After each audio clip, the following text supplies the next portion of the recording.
Welcome and thank you, everyone. We're very grateful to you for joining us here tonight and for being part of our community. My name is Elric. I'm a board member of the Jung Association of Western Massachusetts. Before we begin, I would like to tell you a little bit about the Jung Association of Western Massachusetts. We are a mostly all-volunteer organization founded in 1996, concerned with promoting and exploring in community with others the ideas of the great depth psychologist Carl Gustav Jung.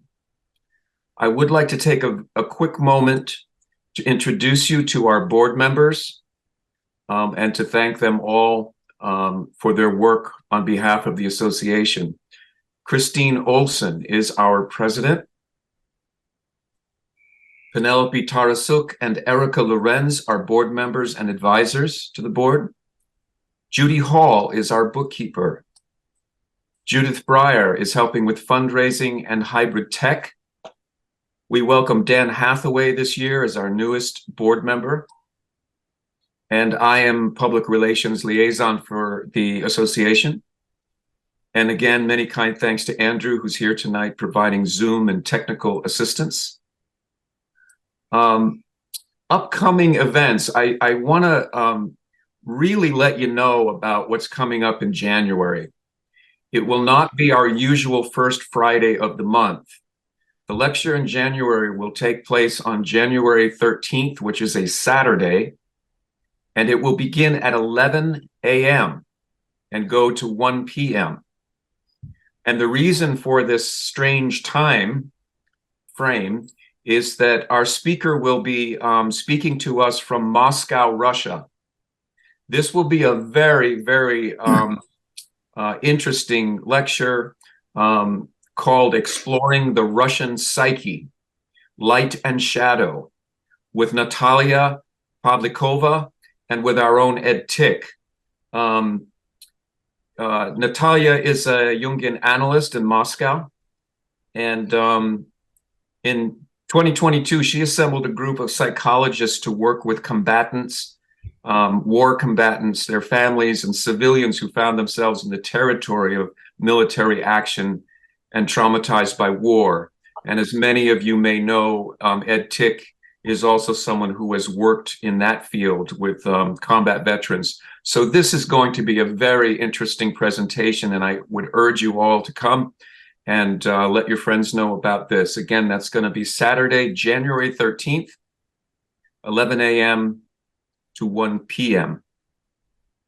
And I'm going to turn it over now to Judith Breyer, who's going to introduce tonight's lecturer.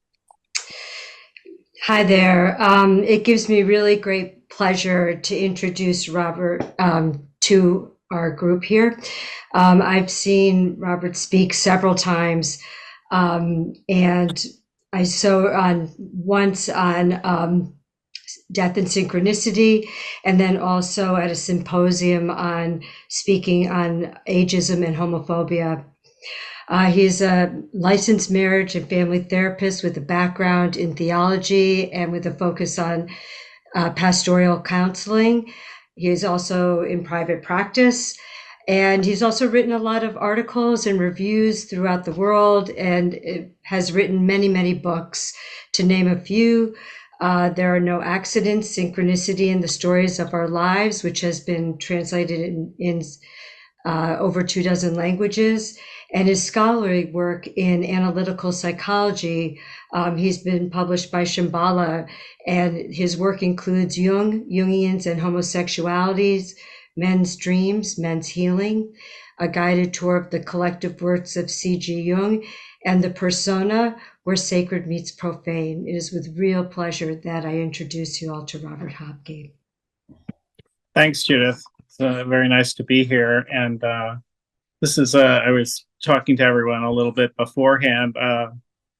It's interesting. I mean, the first book I wrote on synchronicity, There Are No Accidents, which was based on a series of articles I had written for JAP, the Journal of Analytical Psychology, and other Jungian publications, came out in 1997. Just recently watching the the sixth season of The Crown. I remember came back from Montreal and heard about Princess Diana's death, and then the next week I had to go for the book launch. So it's like her passing and the publication of my book kind of are indelibly linked in my mind. But it was a long time ago, 1997. It's almost 27 years ago, right? And synchronicity is one of those topics, I'll say, that I actually never ever get tired of talking about.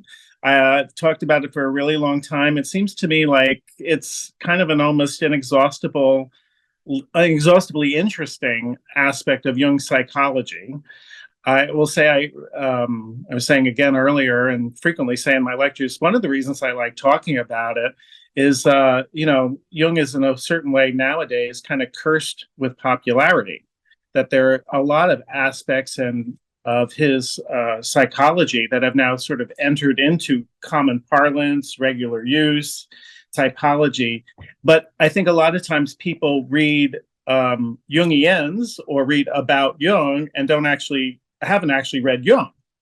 So I think a lot of times some of his concepts, and I would say synchronicity is one of them, are kind of misunderstood. I mean, sometimes just frankly misunderstood, or they're certainly not understood within the context of Jung's psychology. So I always like to talk about it particularly to Jungian groups, because I think, it's a popular concept. When I'm talking to a more general audience, I have to sometimes say, Sting and the Police did not coin the concept of synchronicity. They had this album that they named Synchronicity back when in the 90s. And that's kind of the first time a lot of people in the United States, around the world heard the concept. And they're like, oh, it's that concept from Sting. And I'm like, no, that's not what happened. That's not it. Synchronicity is a concept that, is... I would say really, in a certain way, key to Jung's, particularly his later theories. The book that the publication, this main publication on synchronicity, I sometimes joke, tells you everything you need to know about synchronicity. In other words, synchronicity, an acausal connecting principle. And it was published in 1951. Jung died in 61. So this is a concept which I would say in a certain way represents a bit of a culmination of his thought, brings together an awful lot of pieces of what he had been thinking, and kind of is a bit key to, I would say, understanding how he approached the psyche. And so that's why I like to lecture about it, because I think it's often a misunderstood or poorly understood concept. It's used in ways that I think aren't faithful to Jung's intention. It's a psychological concept. It's not a spiritual concept. And so I feel like these lectures always give me a chance to kind of present what Jung thought about it in a way, and to a Jungian audience it's even more welcome, I think, sometimes. So yeah, it's inexhaustible. What we're going to be doing tonight in particular, what I did in my first book, There Are No Accidents, the first book on synchronicity, is I looked at synchronicity that in different areas of people's lives. So there's a chapter on people's love lives, synchronicity, how meaningful coincidences affected how they met their partner, how the relationship went, etc. Then I look at it in their work lives. I look at it in dreams, synchronicity in dreams. And we're going to talk about some dreams tonight.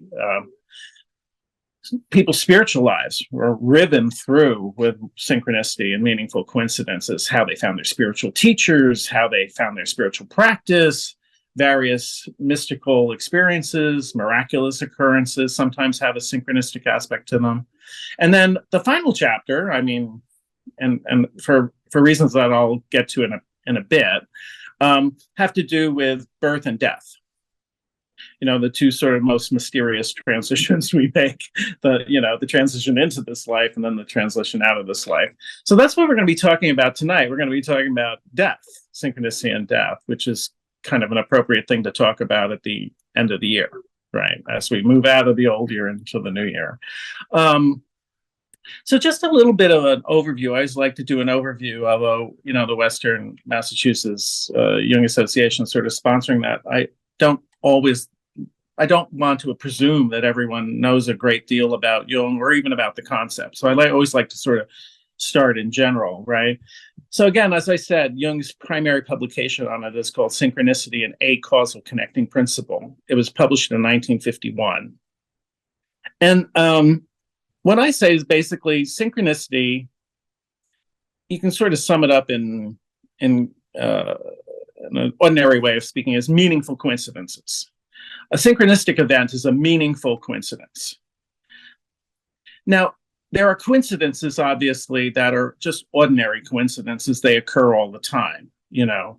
But what Jung meant by it was a meaningful coincidence. In other words, it's a conjunction of two external events that have an internal impact on someone. So synchronistic events are coincidences that basically have four different aspects to them. And the first is in the title of the book, and I think it's kind of the most key and important part of Jung's concept of synchronicity. Synchronistic events are acausal. What Jung wanted to do was establish an acausal connecting principle, by which he means that the coincidence is not something the person who experienced it intended or caused. That's what makes it a coincidence. But Jung is using the word acausal because what he wants to focus on is not what caused the event, but what its impact or internal subjective meaning was to the person. So it's not non-causal, it's acausal. In other words, the causal connection is not as important as the internal subjective impact on the person. So I often tell this story, you know, that I was, the story, I joke, I was a synchronicity virgin before this happened to me in my internship. And I'll tell that story. But so I'm working with this client, and this client of mine, as I was saying earlier, I went into this field relatively young. So I was in my mid-20s, and I'm seeing this 50-year-old man who's having problems in his marriage. Part of his problems in his marriage have to do with his issues with his very domineering and controlling mother, who lives with him. And so there I am, and I'm feeling kind of, as a clinician, somewhat frustrated in my work with him. I think partly because of my own inexperience, right? That's certainly a piece of it. But also too, like, you know, he's in his mid-50s. This is a long-standing pattern. It's kind of unlikely that it's going to change anytime soon. You know, I didn't really have the kind of clinical seasoning that I do now have, in which I could put this in perspective. I'm young. I'm expecting, you know, if I do this and I do that and I do the other thing, clinically, I'm going to see some amazing result fairly quickly because I'm in my 20s. And of course, that's not what's happening. And so I'm somewhat frustrated with this guy, and I'm talking to my supervisor about it. And, she was great. That supervisor was really great. She sort of held me, et cetera, et cetera, et cetera. So I walk into the therapy hour on one particular day, and we're having this terrible storm in California when I do that. So he shows up, he's sort of soaking wet, we're there, we're talking, and we're kind of getting into it. And he is, I walk in feeling frustrated, and he's talking about how yet another incident of his mother attempting to control him and sabotaging his plans and et cetera, et cetera. And he's getting more and more agitated. And I think more and more agitated because I'm pushing. And suddenly he says, I just feel so powerless. I feel so powerless in the situation to do anything, and he bangs his fist on the desk, and the electricity went out. So we're sitting there in the clinical session with like a tiny little bit of sunlight coming through the little window in the room, but the power goes out. Now, I notice it, obviously, right? But he's in his upset about all of this. I don't think he even realized that had happened, right? So in the somewhat dim light that we now have, it sort of brought the entire emotional temperature of the session down. And I basically was hearing my supervisor, don't push, just empathize. So I started empathizing, and I'm like, I understand how hard that is, et cetera. That's really difficult, et cetera. But, I say to him, like, there are various ways that in the course of your and my conversation, I'd like to help you figure out where your power is. I think you may have more control over the situation than you think you do in the situation, that there are ways to set boundaries, there's ways to assert yourself. And he's kind of quieter, he's taking it in, he's listening to me. And he says, so you're thinking that I might actually be powerful in certain ways? And I said, yeah, I think you could probably be more powerful than you've experienced yourself to be. And he sort of tries that on and he says, I'm powerful, I'm powerful, I'm powerful. And all the lights go back on. Right. And I'm like, okay, this is kind of crazy. I'm like, that's wild. It has a huge impact on me because I'm noticing it, right? So I go to my supervisor, and I was talking about my training before, and my supervisor was extraordinarily Freudian. And this is back in 1983, before Jung was popular, and so she had all her Freudian attitudes towards Jung. And she said, oh, that's one of those things those Jungians call synchronicity. Like, very dismissively. And I don't know if I had heard the word before, but that started me off on my little synchronicity career. So that's why I say I was sort of a synchronicity virgin before this happened. Like, I had never really had an experience like that. And then subsequently, in the course of my clinical work, I had a number of synchronistic events, meaningful coincidences that had occurred to me in sessions with clients. And so there's a sort of very famous story Jung talks about in his own book on synchronicity, in which he's working with a woman who has a dream of a scarab beetle, and he's going into the symbolism of the scarab beetle with her. And she's quite, I would say, skeptical of the Jungian method and symbolic work. And the window's open, and what flies in is a scarab beetle, which Jung catches in his hand, and he presents it to the client and says, here is your scarab, which sort of broke open her disbelief in some of it. There's sort of the synchronistic event that occurs in the middle of the session. So my story I use as an illustration of the 4 different aspects of synchronicity, because it's clear that unlike what might have happened, I could have gotten up and turned off the lights when he said he felt powerless, or turned on the lights when he said powerful. That would have been, an intentional act. This was an unintentional act, right? This just is a coincidence that occurred in the midst of our session. Now, obviously, the powers going off and going on has an actual physical cause, right? The transformer in Richmond, California blew because of the storm, and or a squirrel chewed through the wires, or something caused it. Jung's point in calling it acausal, the first aspect of synchronistic events, is that the cause doesn't matter, as I said earlier. The cause is not as important as what its impact was on someone. So primarily, synchronicity is a psychological principle, according to Jung. What he's noting is that these are sometimes rather dramatic circumstances, coincidences. Sometimes they're pretty subtle. But a synchronistic event is something that the person themselves did not intend to happen, and yet has a meaningful impact on them. So then we get to meaningful. Like, what does meaningful mean, right? What is meaning? Was ist Bedeutung, as they say in German. It's an entire area of philosophical inquiry.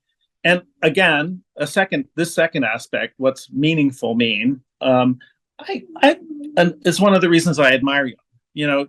He steps around a lot of philosophical or theological complications and gets pretty practical about it. And so would I. And so what he wants to say is basically meaningful is you can point to the subjective emotional impact it has on you, or you can point to the way in which this particular event transformed the situation or your own attitudes around it. In other words, it changed things.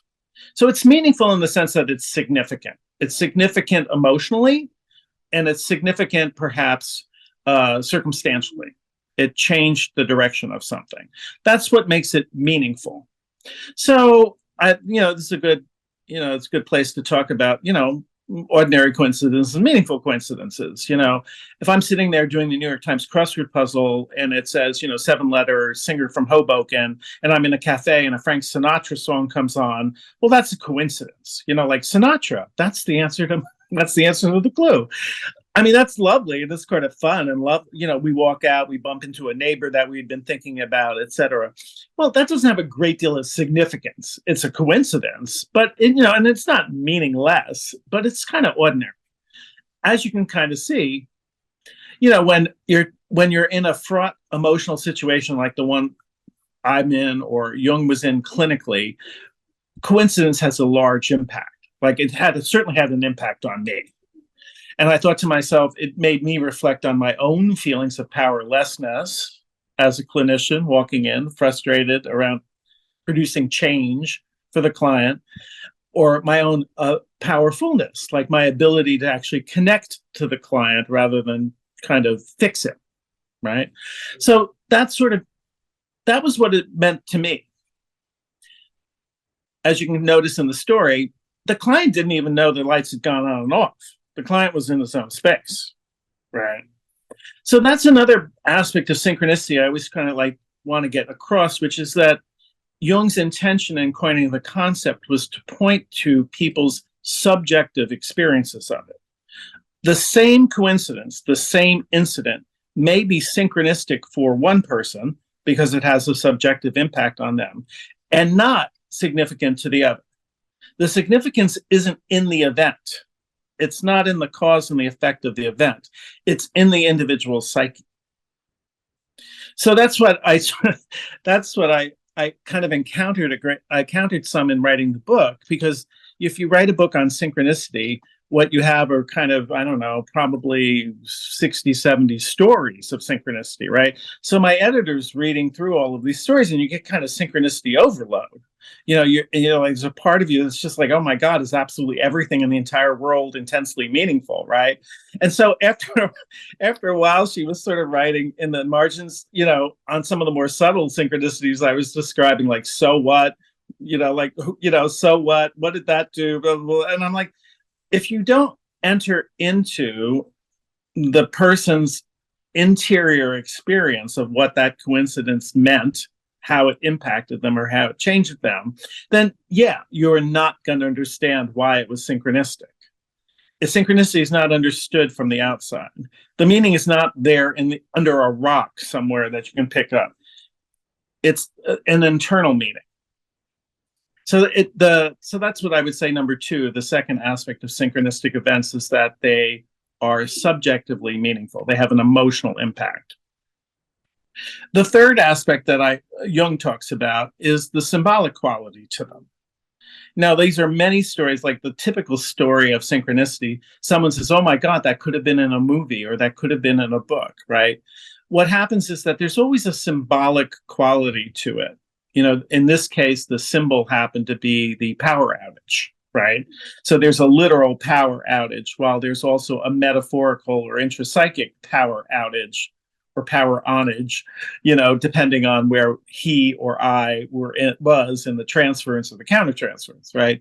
So that's one of those aspects. The same with the story on Jung and the scarab. She had the symbol is the scarab beetle, a sign of eternal life and resurrection. And here's a literal scarab beetle, but that literal scarab beetle is a symbol. Jung's definition of a symbol is an image or object, the meaning of which cannot be fully understood. In other words, there's a sort of mysterious quality. It points to something else that cannot be fully understood. So symbols, in a way, are sort of inexhaustible. They can mean a lot of different things, and they have specific and individual subjective meanings to every individual person. So, again, he was not a big fan of sort of these like dream symbolism books, which you kind of look up, well, what is a whale? I mean, sometimes people come up to me after these lectures and like, I'm seeing a lot of whales. What do whales mean? And I have to say, well, I don't know what a whale means to you, but you and I can explore that, right? In keeping with the fact that a synchronistic event is going to be subjectively meaningful, not objectively meaningful. what it symbolizes, or why you're seeing it, or why you happen to be noticing whales, I think maybe is another way to say it, is something that is up to you to tell me, not for me to tell you. So synchronistic events tend to have a symbolic quality to them.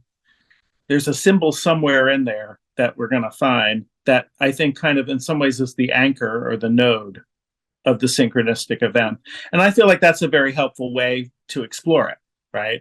You know, that our unconscious psyche is noticing or presenting to us, sometimes the way it feels like it comes from the outside in, you know, a particular symbol that we would do well to think about, relate to, play with, explore.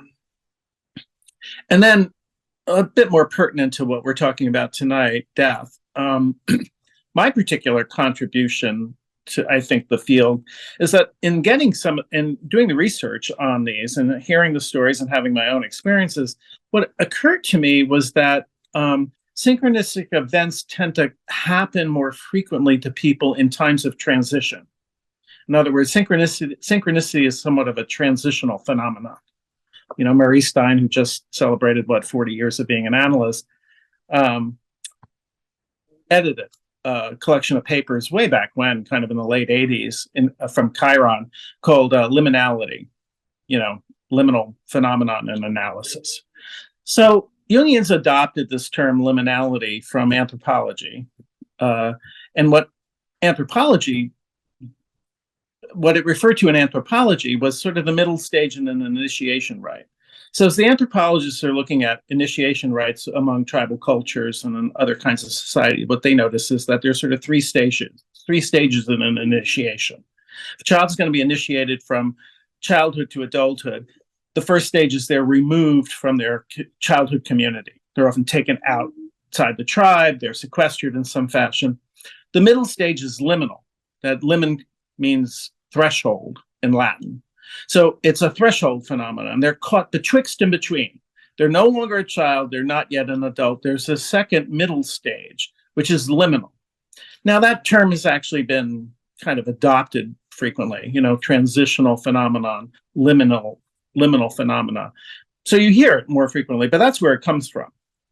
The final stage is reincorporation. You know, the child is actually brought into the community of adults after all the various rituals and torments and tests have occurred during the liminal phase. They're brought into and reincorporated as a new person, a new adult.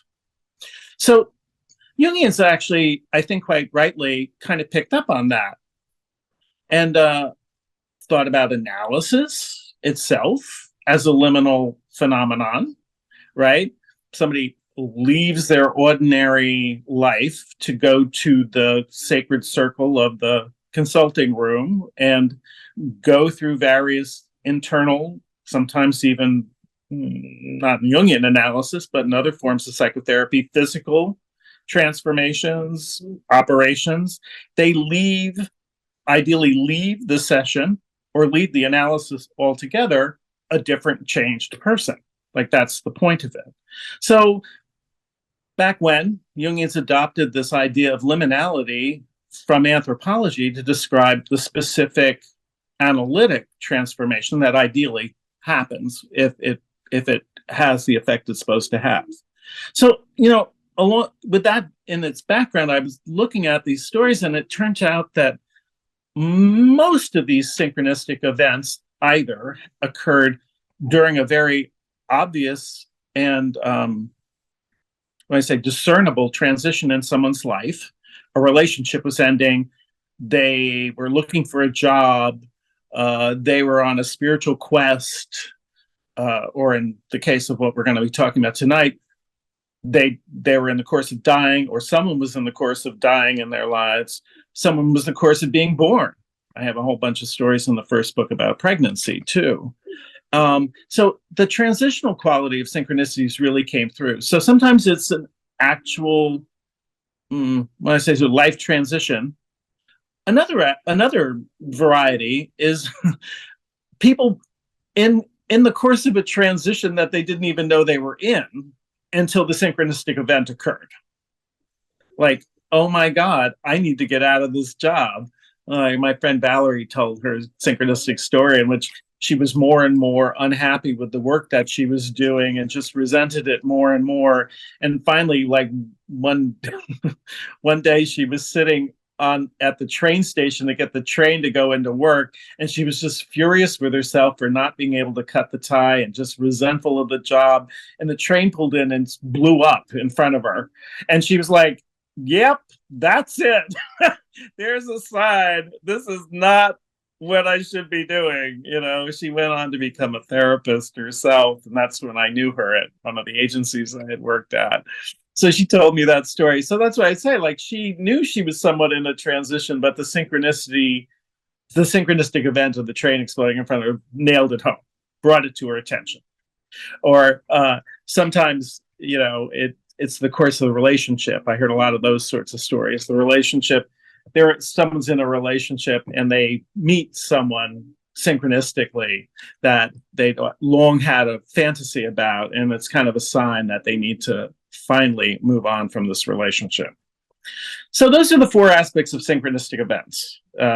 They're not something that someone causes intentionally. They're acausal. They're meaningful, obviously. That's kind of inherent in it. They have a symbolic quality to it.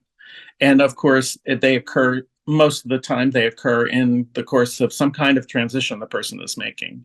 I like to talk about those because everyone, has, I wouldn't say everyone, but most people who attend these lectures have a whole host of synchronistic events that have happened to them that they're interested in exploring. And I feel like those four aspects of it provide a certain kind of scaffold for you to actually stand on to start exploring it. Like, what's the symbolic aspect of how is it meaningful? What's the transition this may be pointing to, right? And I feel like the acausal piece I want to come back to, because I think we're so trained in cause and effect that I think one of the ways I hear the concept of synchronicity being misunderstood is what I call a principle of occult causality. So, I will say, like, a lot of times, and particularly kind of in some of the stories I'm going to tell, people, particularly here in California, I will say, I'm here, I'm talking to you from Berkeley, right? So, people want to sort of say the vibrations of whatever occurring in your soul actually blew out the lights, or, I think vibrations are very a popular explanation. These occult vibrations are very popular explanations for various phenomena here, there, and everywhere. Or, there's also the quote unquote principle of attraction, that like my particular psychic state attracted this person to me, right? Well, I kind of remain agnostic on those things. Maybe that's the case, maybe not, maybe that's not the case. I don't know how we would verify it or disconfirm that. What I can say is that that's not what Jung intended by the concept. Jung titled the book A Causal Connecting Principle for a reason. So again, all of the events that occur in a coincidence that you've experienced have a cause you can eventually point to. But that's not the point of why it's synchronistic. It's synchronistic because of what it meant to you and how it changed you and the symbolic aspect of it.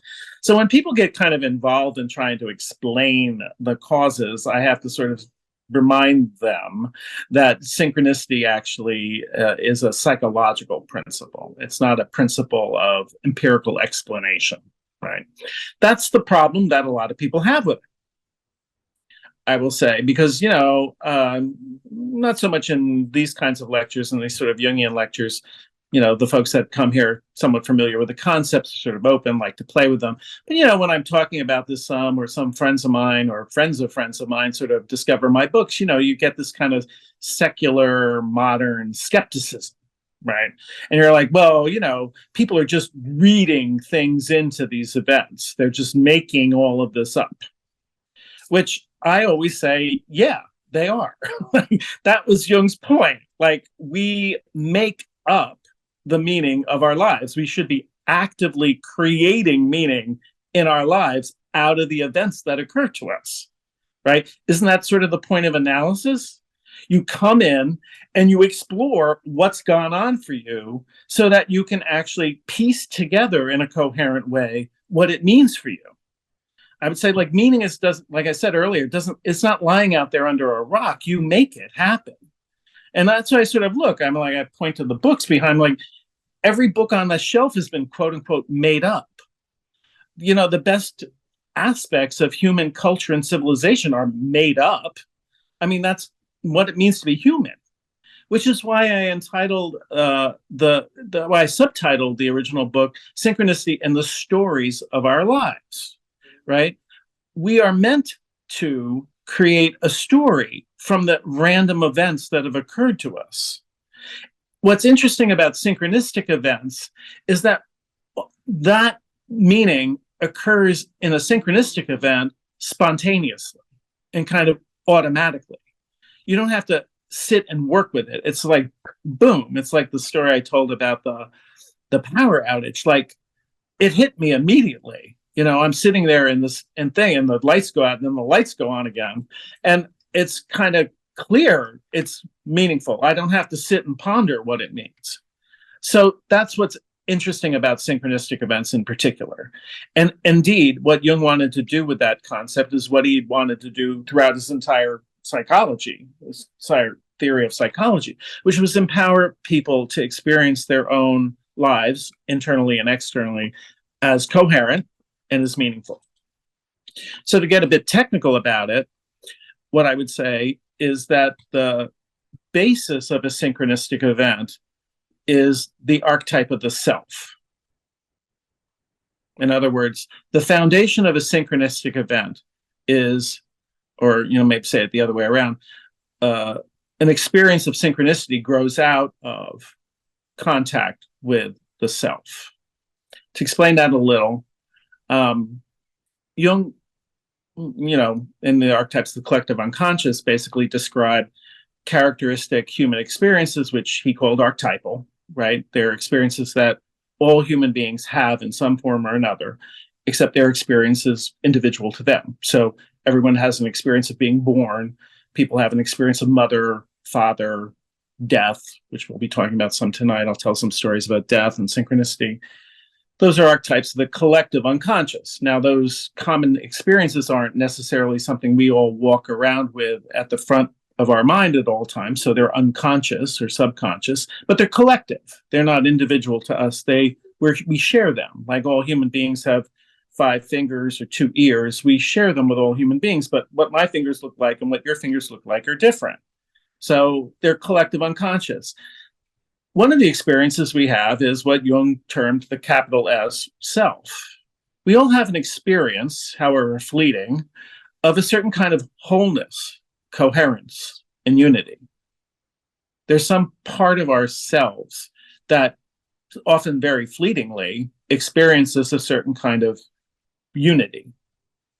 From all our scattered, distracted, fragmented experiences, at times, there's a certain kind of oneness to our own subjective experience, right? And because it's so unusual, and because it, and so powerful, it's often experienced as a transcendent experience. In other words, and that's why Jung said the archetype of the self, that experience of wholeness or unity that we have as all human beings, is often synonymous with what people call God.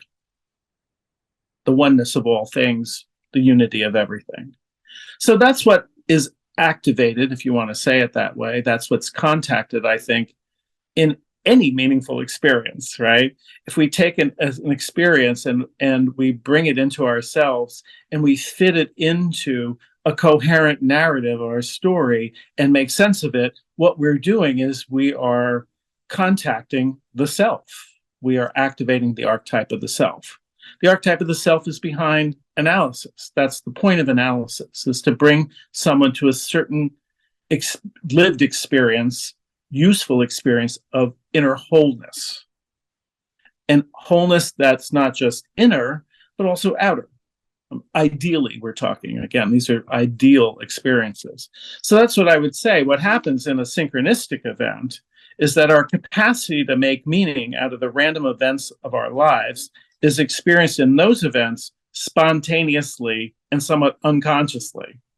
Like the meaning occurs, it feels like it occurs to us from the event.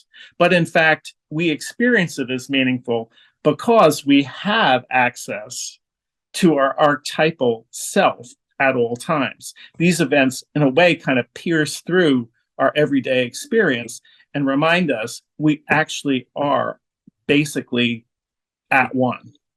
These things all make sense. They have a connection with one another. That's the connecting principle behind the acausal connecting principle. The connection is that a synchronistic event brings us in contact with our relationship to the archetype of the self. And it does it spontaneously without us seeking it. That's what makes these experiences different than, say, analysis. Analysis, we intentionally go and seek meaning. We set ourselves intentionally in that situation. We seek for it. What I like about synchronicities, and of course, what makes them sort of amazing, delightful, transformative, mysterious, is that they occur to us. Now, on that particular aspect, what I would say is that it feels like they occur to us because they're often connected to an external experience that we did not seek or cause. But in fact, the meaning is really from the inside out. It's not from the outside in. It feels like it's from the outside in because our ego isn't involved in the synchronistic event. The ego didn't seek it out. The coincidence brought our attention to our unconscious wholeness kind of around our ego. So in a way, it feels like a kind of an amazing event that occurred to us.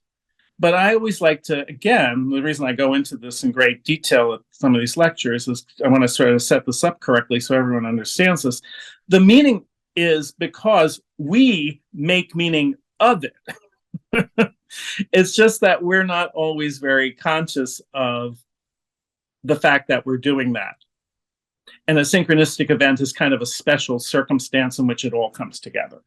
You know, an amazing coincidence, our capacity to make meaning of it, all occurring somewhat spontaneously at a very ripe moment in our own inner and outer lives. So that's where I would say the reason it feels a lot of times like the universe has sent me this sign, or this or that person who may have died is now showing me something or other, is because the archetype of the self is beyond our own mortal human experience. It's beyond our ego. It definitely feels to us who live in our egos most of the time like it's coming from some extraordinary place outside of us. But it actually isn't. It's actually coming from our deepest self that can go out and meet the world and make sense of it and make coherence of it. It just happens spontaneously in a synchronistic event. So that's why I go into this some, because I think there are a lot of, I'll say, you know, I'll use the word, they're kind of somewhat sloppy ways that people talk about the concept that I think kind of do somewhat of a disservice to the concept, for sure. I mean, definitely do a disservice to what Jung meant by the word, why he coined it, and certainly don't understand that it's a psychological concept that really is very consonant with, as you can just tell from what I've said, consonant with his entire thought. I mean, it's a very characteristic piece of Jung. It's a very special circumstances. So I think, you know, just on that level, I think it deserves to be understood and held in a particular way. But I also think, too, if the causality of the event is sort of placed outside of one, you sort of miss the point, right? Now, that's not to say, again, I'll repeat, I don't know, maybe my dead husband is ringing the doorbell and giving me a sign, or, you know, maybe God is sending this, that, or the other thing to me, or maybe my vibrations are attracting or creating something. I'm perfectly okay with that. Really. I mean, I don't think there's any way to confirm or disconfirm that again, but that's not why it's synchronistic. It's synchronistic because you have made some kind of meaning from that. And that's why I like to talk about it in as much detail as I do in the front of these lectures. Because, as we go on, you'll notice, and I want everyone to start noticing kind of how easily it is to start attributing these events to occult causes, and how hard it is to stay with the internal interior experience and affirm that as the actual point of the synchronistic event. Why a synchronistic event is different than, an ordinary coincidence that might have occurred, right? So one of the largest, obviously, and this is one of these things where, I'm a little bit, when I say sort of intimidated in talking about death, in a sense, because I'm like, it's not like any of us really have like the definitive answer to what it is or what happens after, right? So what we have to do with death, I think, in talking about it, and this is where the synchronicity concept gets useful. I think synchronistic events that have occurred around people's deaths are useful in kind of discerning what that transition actually is in the face of what is certainly kind of an unsolvable mystery. I mean, there may be a point when, after we die, it all becomes clear. I mean, I hope that's the case. But on this side of the line, we don't really know. So I think that's what's sort of interesting. I mean, synchronistic events around people's death or dying give us clues. That's the way I think about them. They're like little clues around it. And so, I could tell, and I will tell a few stories about it. I mean, again, I like to tell stories that have actually occurred to me. There's some really interesting stories that clients and other people that I've interviewed have given me too, and I'll tell some of those. But, for example, one category of synchronistic event around death is it's clear that synchronistic events occur in ways that I think are preparatory or premonitory. They're either preparing someone or they're warning someone. So about an impending death of either oneself or a loved one. If you go to Jung's book, I mean, you can pluck a few of those stories right out of the book. I mean, Jung himself tells the story of how he was on a train going home and was just completely overcome with a terrible feeling of dread out of nowhere. And it turns out that his nephew, Adrian, almost drowned at that time in a lake near their house. So he cites that in his synchronistic book, in which he has an internal experience of a particular emotional state that corresponds with an external event that's occurring elsewhere that he doesn't know about. A kind of form of synchronicity, an internal state corresponding with an external situation occurring elsewhere. Tells another story, for example, and this is actually a really very funny story, I have to say. I think it's in Memories, Dreams, Reflections too, but certainly in the Synchronicity book. And he tells the story about how his mother is slowly declining, and she's on her way out of her life. And, if you've read Memories, Dreams, Reflections, his mother was somewhat of a difficult personality. He had a suspicion she had some form of psychotic disorder. She was very difficult to deal with. So he says in the story, he's like, he has this dream of his father one night. And he hadn't talked to his father since his father died in 1896. Jung was born in 1875. So Jung's father died. Again, a somewhat complicated person, in the ministry, had a crisis of faith, died in 1896. So Jung had not obviously talked to his father since 1896, but here one night he has a dream, and his father comes to him in the dream, and his father is coming to him in the dream in his professional persona. He's consulting Jung, his son, to get advice around how to handle a problematic marriage. And Jung says, like, this is very interesting. It's sort of like the reversal of the roles. I'm the son, but the father is coming to consult with me about my professional expertise. And he wakes up and he's like, what to make of that dream? And And when his mother dies, it becomes clear to him that his father is coming to him because he says in the book that his father was aware that at some point he was going to have to resume his relationship with his wife, who was on her way to meet him in the afterlife. And they had a lot of stuff to work out in their marriage with one another. So Jung felt that the dream was his father coming to him for some marital advice, since he was soon going to be seeing his problematic wife again after she died. Now, I thought it was sort of funny. I mean, Jung was actually kind of being somewhat witty about this, I would imagine, in there. But what he's also talking about, I think, is what we experience, many of us experience in synchronistic events around death, and that is that they presage, they predict, they prepare us for the eventual passing of loved ones or our own death in some ways. Those are an entire category of synchronistic events that kind of I've experienced. So one of the kind of more dramatic experiences that I'd had was with a client. This was back in the HIV years of the late 80s, early 90s. I ran an AIDS prevention program back then in San Francisco, which was quite intense, as you can well believe. And I had this client who came to me originally with he got his AIDS diagnosis, and that's why he'd come to me. I mean, he was sort of devastated by that.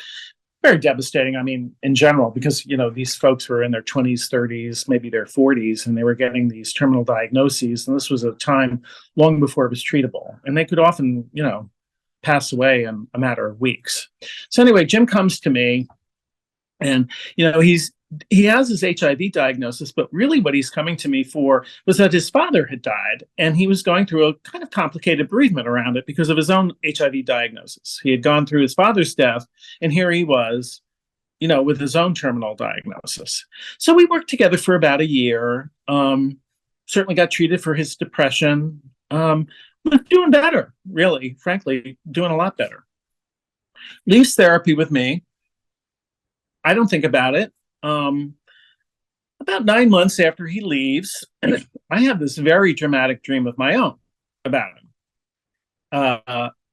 I dream, all I have is a single image of him laying in a bed in a hotel room near an ocean. And the most striking thing about this dream was the incredible sense of heaviness, dread, anxiety, fear about the atmosphere of the dream. So again, this is a former client of mine I had not seen for 9 months. He had left really on good terms. And so this was really very striking. I wake up, I write it down in my dream journal.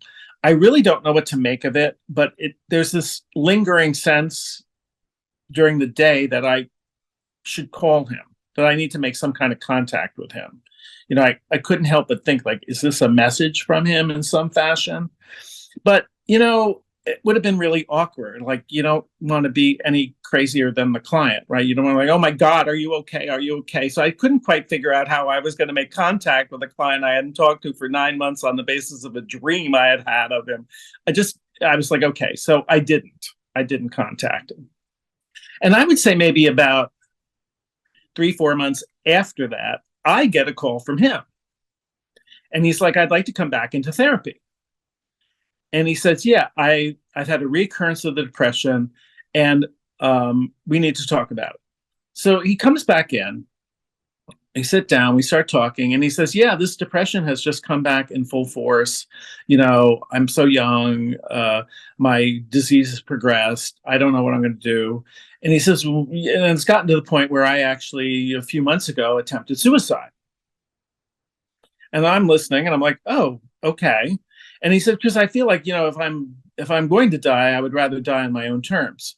So back then there was, the Neptune Society actually, I wouldn't say promoted, but made available a lot of information around what they called self-deliverance. Sort of enabled people to kind of end their own lives in a painless fashion if they so desired. We'll set that aside. We don't need to discuss that, but that's what was happening. So that's what he said. I contacted the Neptune Society. They gave me the formula for the various drugs. And he says, so I take these drugs, I put the plastic bag over my head, I affix it with a rubber band, I check into a hotel down at Pacifica, beautiful seaside town here. I get this hotel near the ocean and I attempt to commit suicide. He says, what happened was the drugs didn't work. I woke up 2 days later. I felt like shit. I had ripped the bag off of my head. I was still alive. And he said, I felt like that was a sign. Like, if I'm still alive and survived the suicide attempt, then I guess I'm meant to live. And I'm looking at him like, oh, hey. And he's like, and I said to him, okay. So I reached out in my bag and I pull out my dream journal. And I'm like, when did that happen? And he's like, he tells me the date. And the date I had the dream is the date that he attempted to commit suicide. And he looked at me. And so I pull up my dream journal. And this is with a client. Again, I'm kind of grateful that, there's a scope for clinical creativity within the Jungian world. Because, Jungian analysts get to be people, not just roles at times. So I said to him, let me just read you this dream from the date in which you were trying to commit. And I read him the dream. And he just looked at me and I just looked at him. And I said to him, I don't know how to explain it, but I had this dream. Here it is written. You can see. I think the conclusion I would draw is that your life has an effect on people outside of your awareness that's important. And so whatever may be coming forward, in some way, you and I are certainly connected. And if you and I are connected, I'm imagining you're connected to a wide variety of other people that you're not aware of. And so I feel like this coincidence between your suicide attempt and my dream of it, I think is a sign to both of us that, in fact, while death may be approaching, there's ways to approach it that I think are healthier than perhaps taking it into your own hands. And that's it. I mean, he did eventually sort of pass away.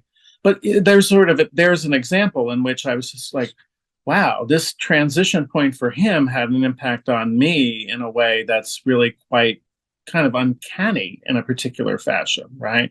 And I think it also, I would say, for him particularly, I think, sort of brought home the value of his life, the way in which he had lost touch with it in the course of the devastation of his diagnosis, and in a way needed to be reminded of it. And that's kind of what he made of the synchronistic event, certainly, because he didn't attempt suicide again. He died naturally of HIV. So that's a circumstance in which I would say sometimes synchronistic events really defy any kind of explanation. That's why I emphasize the acausality of them, following Jung. How do you explain that? What I made of it was what I made of it.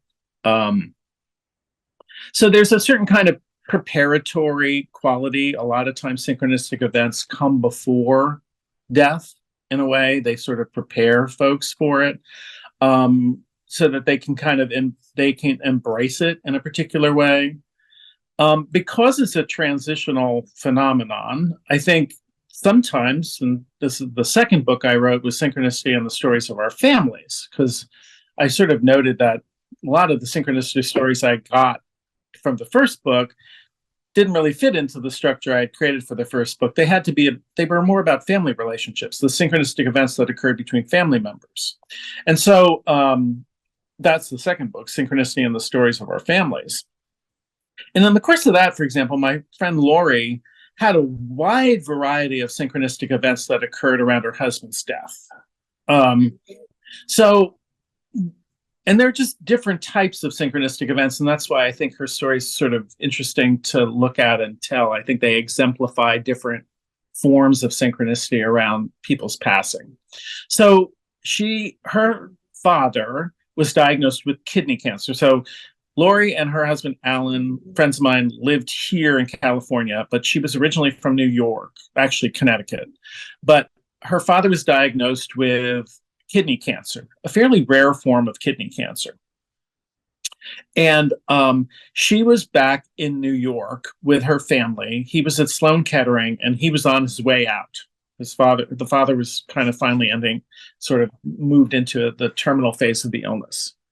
Her husband was here in California, and he was here in California because he had to work. And so suddenly he's in an extraordinary amount of pain. So he goes to the hospital, and they diagnose him with a kidney stone, which, kidney stone's not fatal. It's incredibly painful. So no one was all that worried, but it actually did get in the way of his traveling to New York to be with the family during her father's passing.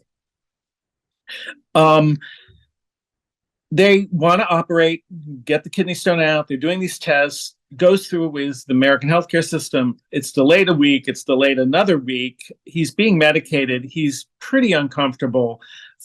Finally, he's like, my father-in-law is dying. I need to be with my family. He checks himself out of the hospital and goes to New York, just sort of pulls the plug on his own treatment, gets the pain pills, goes to New York. He arrives in New York, and as she puts it, all hell broke loose. Suddenly what happened was an extraordinary amount of pain, and they're trying to figure why, enormous amount of hemorrhaging. And it turns out that her husband had a kidney tumor, an undiagnosed kidney tumor that ruptured, of the same sort her father was dying of. So she didn't know quite what to make of that. She's like, as she's telling me this story, she sort of sits there and she's like, it was interesting because it was sort of like a double-barreled trauma in a certain way. I was already dealing with my father's passing, and then I had to deal with my husband's ruptured tumor, which they couldn't prepare. So her father dies, and then, 2-3 months later, more or less, her husband dies. So she's really pretty devastated about the whole situation, as you can well believe.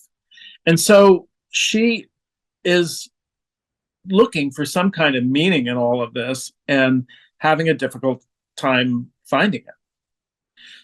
She says that she entered into prayer, and she got a word about Lazarus. She gets a vision of Jesus calling Lazarus from the grave.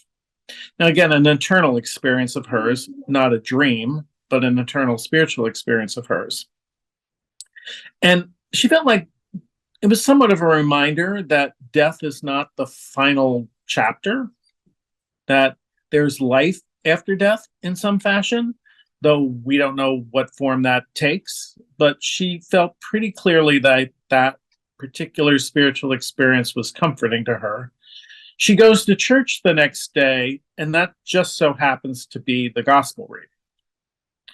So again, she felt like the synchronicity between her own internal experience and the external reading that just so happened to be read at church for the gospel corresponded with the idea that there is a form of eternal life, and that these folks continue to exist, as she said. What she made of the experience is that while they may be physically dead, they live on for me in terms of what they meant for me and what these relationships meant for me. There were other synchronistic events that she felt occurred around it. She said about a year and a half before her husband died, and her husband died at age 50. I mean, he was not ill. There were no symptoms. She said a year and a half before, she felt pretty obsessed about the two of them getting life insurance for reasons she couldn't even explain at the time. She said, it was one of these things where I really pushed him, and I really pushed him to get life insurance. We didn't have life insurance. So he went forward and he actually did it.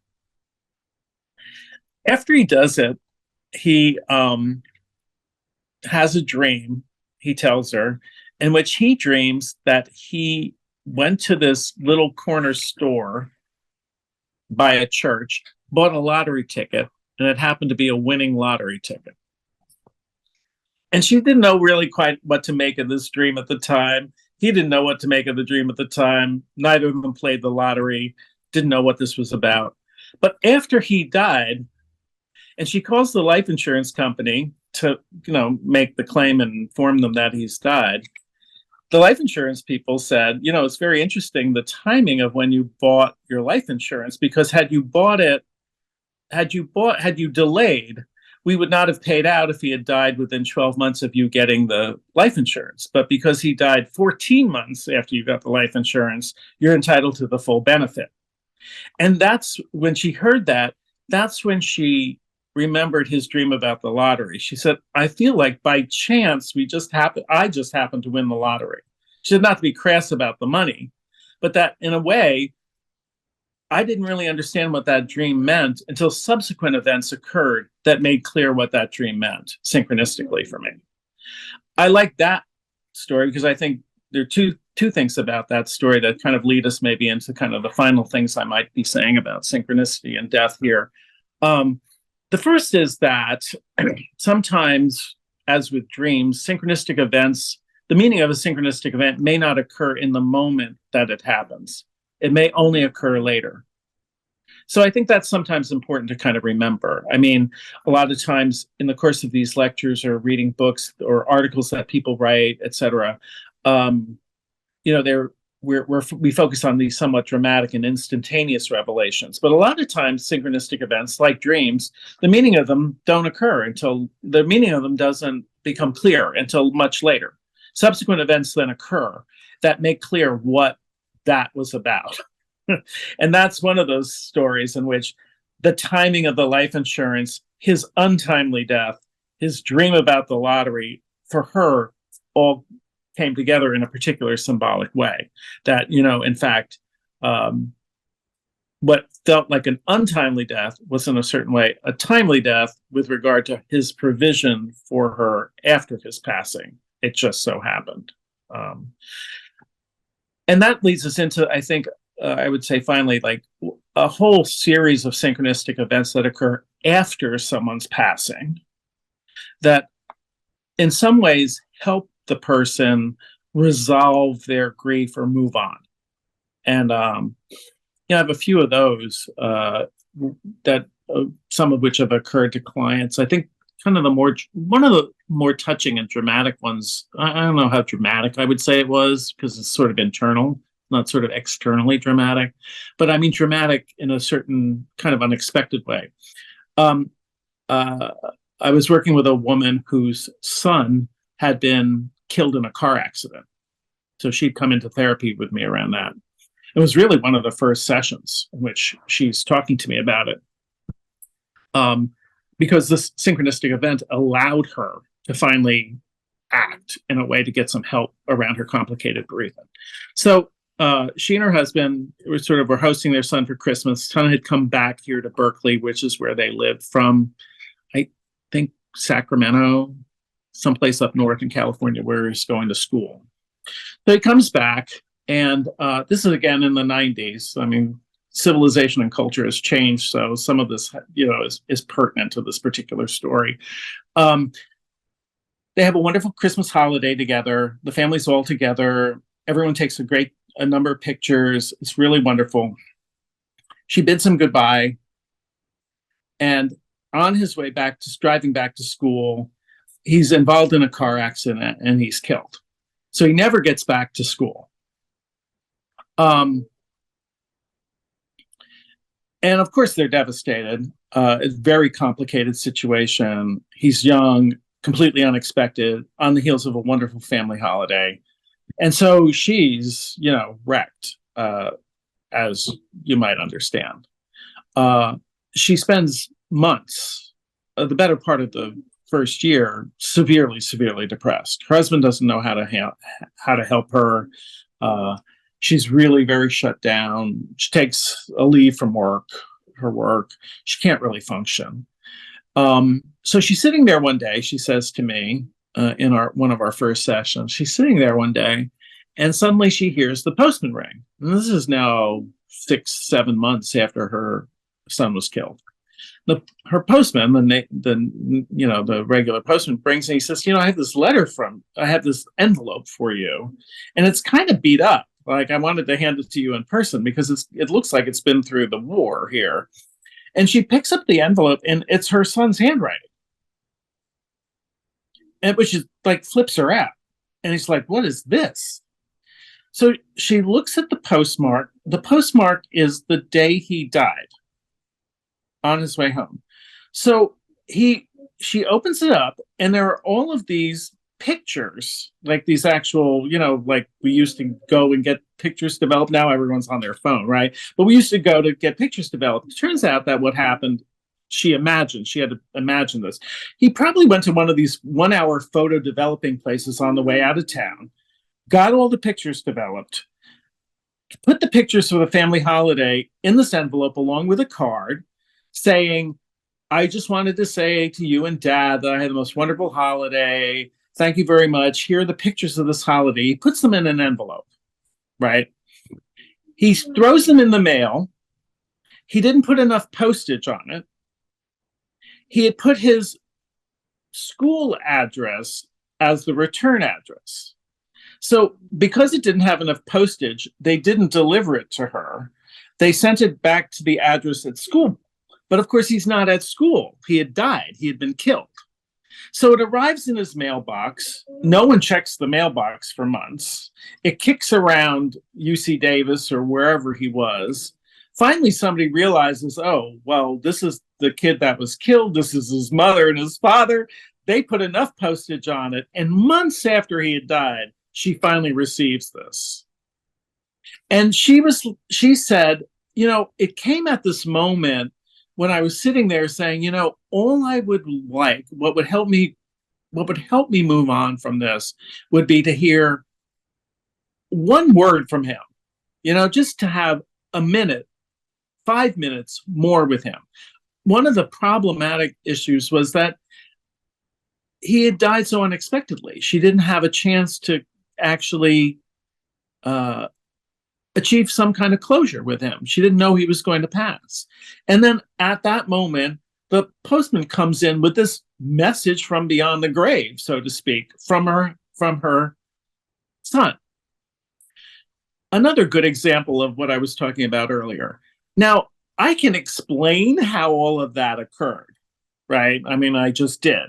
This is what happened. There wasn't enough postage. It went here, it went there, it went everywhere. It arrived at this particular time. That's the causal explanation for the coincidence. What it doesn't explain is what the emotional impact of it was on her. In a way, it kind of reminded her that she had, in a certain way, an obligation to continue to live. Like her son, that's what she said to me. She said her son is sort of saying, I had a happy life. Please don't let my passing destroy your happiness. You need to continue to live. And that's why she came into therapy. I mean, it was due to that synchronistic incident that pushed her off the kind of bereavement spiral she had been in. Now, obviously, it doesn't mean that she wasn't continuing to grieve and that we didn't do a lot of bereavement work with her, but it sort of got her out of the place the very, very dark place that she had been in. So again, a kind of a very classic kind of synchronistic story after death, in which a certain kind of event occurs that reminds the living person of the continuity of their relationship to the person who's passed, despite the fact that they are no longer physically here. So I would say that that's kind of, I guess, as I wind up here, I guess that's what I would sort of say. That's what the various stories that I've heard around synchronicity and death all have those particular kinds of characteristics to them. And I think it's a way in which it fits very much into the larger, larger conception of synchronicity. Because I think there's nothing more befuddling, to our consciousness than the termination of someone's life or even our own mortality. It's almost inconceivable. And yet synchronistic events, I think, point to the way in which our psyche is active in those circumstances in order to make meaning and help us transition either out of the living relationship with someone who's passed into the eternal relationship we may have with them in our psyche, or deal with our own mortality in a particular way, which is think I may be exemplified by my story of the client of mine who I dreamt of. I think the way in which my synchronistic experience with him kind of enabled him to live the rest of his life in the shadow of his impending death in a much more rich and peaceful way. So I think that's what I would say, that what Jung looks at all the time, of course, is in a variety of different ways: dreams, projections, complexes, analysis, and in this case, synchronicity, ways in which our unconscious psyche is attempting consistently to make of our lives a certain kind of meaningful whole so that we can live as fully as possible in the life that we've got before we leave it, which I think awaits all of us in the future. So that is what I have to say. I always like to leave a lot of room for questions and discussion, because these are usually really wonderful groups to talk to. People are always thinking about these concepts and definitely have lots of experiences of their own sometimes that they like to share with folks. So that is the end of my formal talk. And I guess, Andrew, we can open it up to questions, comments, stories. Yes, go ahead, please, with your signal with the Zoom hand that's preferred. If you would like to ask a question or make a remark.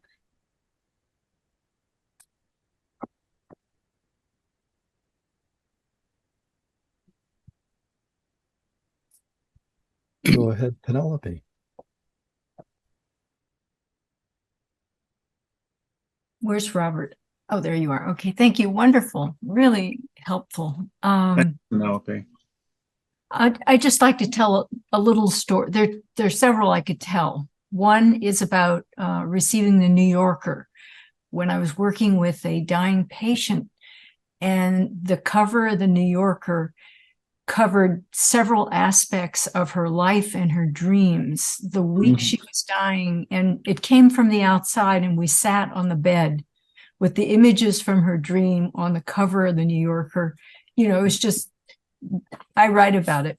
But while I was writing that book, trying to get it published was quite a, Anyway, I sympathize. I understand what I you was mean. struggling with it and whatnot. And one day, UPS delivered a package to me, and it was a gift from a friend who knew I was a Jungian, and she had sent me a gift, and it was a letter from Jung, literally a letter, letter from Jung, written to a woman who had studied with him in Cambridge. She was long deceased. It must have been in her estate. And the letter said, "It was such a breath of air to meet you." And it was just this lovely note. And he said, "I'm so glad that you're there." Anyway, it was like receiving Jung for tea. And it was just what I needed to go on. And it was a book about this woman dying. So it was just a gift from the outside. And it was like, Right. Very, yeah. He was dead, but he was not dead. He was speaking to you from beyond the grave. And it was about a breath of fresh air. I mean, it was really, it was pneuma. It was really wonderful. And I had the letter for a while, and I gave it to the Institute because I didn't need to hold it, But there it was with his handwriting, and it's beautiful. So it was really very sweet. So yeah, I think some of that's why I said the latter part of what I was saying here. I think a lot of the synchronistic events that occur kind of point to the level of continuity we have with people who've passed away. I mean, this is one example of it. I've given another couple of examples of it. Some of the ways in which there's a certain kind of continuity with people who've died. In the second book I write on families, for example, I have a chapter on ancestors. Right? Synchronistic events that occurred around ancestors. So this isn't so much an event, it's more like a synchronistic, how can I say, sort of a synchronistic resemblance, so to speak. So a woman was talking to me. So she was musically inclined as a child, and she decided that the instrument that she was going to take up was going to be the double bassoon. Which, you know, I guess as she said it to me, I mean, I didn't put this in the book, but as she said to me, not the most feminine instrument to take up, right? First of all, rather odd instrument. She started off, I think, with clarinet or some reed instrument, and then she sort of gravitated toward not just the bassoon, but the double bassoon. And she said it was really kind of like a weird, nerdy thing that she persisted in. Her family was completely unsupportive of her. He was just like, this is the craziest thing. First of all, going into music professionally, her father was not very supportive of it at all. And now she's picking up this strange instrument, you know, that has a limited use, etc. Anyway, she managed to study with a double bassoonist, a fairly well-known double bassoonist. She got to know she got to know the literature. She played with various orchestras, etc. So her grandfather dies. Now, her father is her father's father. Her father's father dies, and he's been alienated from his father for many years, hasn't seen him. But he's tasked with being the executive of the estate. So she and her father drive out to Ohio to clear out grandfather's house. So hasn't talked to him in many years. So, you know, no one in the family is especially musically inclined. You know, he hasn't talked to his father in years. They clear out the house. She goes up into the attic. She finds this trunk. You know, she's clearing out all the junk from her grandfather's house. She finds this trunk. She opens this trunk, and it's an entire sort of treasure trove. There's an old double bassoon in this trunk. There's a host of double bassoon literature in this trunk. It turns out that some great uncle of hers had been a double bassoonist in his time. And she's like, first of all, she feels so vindicated, right? Because she's there with her father, who was signally unsupportive of her musical, but also sort of stunned. She's just like, she said to me, she's like, it's clear that double bassoon is not a genetically inheritable trait, right? It's like this weird, crazy coincidence in which she felt this continuity with an ancestor around something so weirdly specific, and yet was so central to kind of her life. And not only did that happen, it happened in the course of her grandfather's death and her father having to contend with the rupture in his own relationship with his ancestor, his father, right? And so that's kind of what happened. Like what happened with, not only did it have an impact on her, it had an impact on her father, as she described it. She's like, you know, this level of synchronicity, the way that the synchronistic event emphasized the continuity across time of all of us in the family brought my father's attention to the way in which the temporal disruption emotionally of his relationship with his father was now over, now that his father had passed on, and that he could, and maybe even should, heal his relationship with his father now that his father was gone. Because like this ancestor reached from across time to touch his daughter. It's kind of this amazing circumstance. So this is what I say to you, like, it's hard not to talk about these experiences causally, right? I mean, I quip, like Jung reached across time to talk to you about your book, right? That's a causal explanation, right? It's very difficult to think about these things as pure coincidence that we make meaning of, because the meaning is so dramatic when they occur to us and so transformative, like in this story, transform the entire family system in a particular way. And I think it makes us think about time in a different way. Correct. You know, what is time? You know, it is. Anyway, I'll let other people. Thank you. You know, just to sort of say something about that really quickly, right? I mean, the essence of a synchronistic event is a coincidence, right? So we're talking about two events that are occurring either at the same time, you know, in temporal coincidence with one another, or events like this one in which time doesn't matter. Like something that's occurring in 2023 has a connection with something that was occurring in 1901. Right. So it does make you think like, okay, what is that experience of time that we talk about? You know, what does it mean when something occurs together? What does it mean if something's temporally separate? I think definitely an entire subcategory of reflection that I think is stimulated by our experience of death. What does it mean, if we die and this person's time is over, as we say, or is it? I think that's what the synchronistic stories right. open the door to our reflection around. Correct. So, Thank you. you're welcome. Susan, go ahead. I'm curious of what you would say about, and I'm not sure what the right word is, the relationship or the comparison or the contrast between synchronicities and magical thinking in terms of what children do through that development, but certainly adults do magical thinking also, and also psychic phenomenon. Yeah, I think the psychic phenomenon, for sure. I mean, the magical thinking, I think I just heard a couple of podcasts on magic, which was kind of very interesting. And, like how one defines magic, right?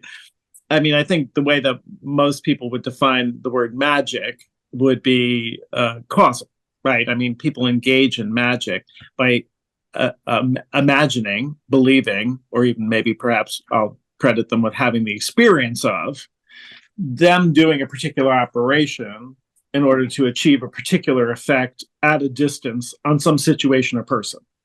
That's kind of, in the recent podcasts I've been listening to about the history of magic, for example, that's kind of what I would talk about. So magical thinking is the idea that you're actually able to affect a circumstance apart from you temporally or locationally by your particular thing. I think Jung for sure would encourage kids magical thinking, right? I think in some ways he's very open to the idea of what we consistently call psychic phenomena, because, just to recall, I think it's James Hillman that said after Jung, it's the psyche isn't in us, we're in psyche. Like, in other words, we think about psyche as being an interior phenomenon to us because of its intensive subjectivity. But synchronistic events remind us that, in fact, there is a kind of unconscious connection we have with everyone. And in that sense, psyche is around us, right? If the unconscious is collective and we have, on some basic level, a connection with all other human beings, that's psyche. That's the world soul that we reside in. So synchronistic events, I would say, maybe Jung would say, I'm going to speak for Jung, but I can speak for myself. Synchronistic events remind us of that fact. Like, in other words, it's interesting that we use the term psychic phenomenon, in common parlance. But if we really take that seriously, I think if we take that term kind of in the classic way that we use it in our field, in the Jungian field, that's what I would make of it. It makes the point that we exist within a psychic field around other folks. And so what we call psychic phenomena are just times or events that bring our attention to that kind of connection with other folks, right? And so this is it. That's a causal explanation, however, right? I mean, I wouldn't necessarily, so in that way, I would say I would distinguish psychic phenomena from synchronicities, just simply because of where you stand when you look at it, and so I think that's what I would say. Like, lots of synchronistic events happen to be sort of, what do I say, sort of telepathic. There's certain kinds of qualities in which, like in the second book that I wrote on families, I have a whole series of stories of synchronistic events that occurred between siblings that weren't with one another. I have a sister who was overcome with a certain kind of anxiety and dread, and she finds out that in Jung's situation, her sister had been in a car accident, right?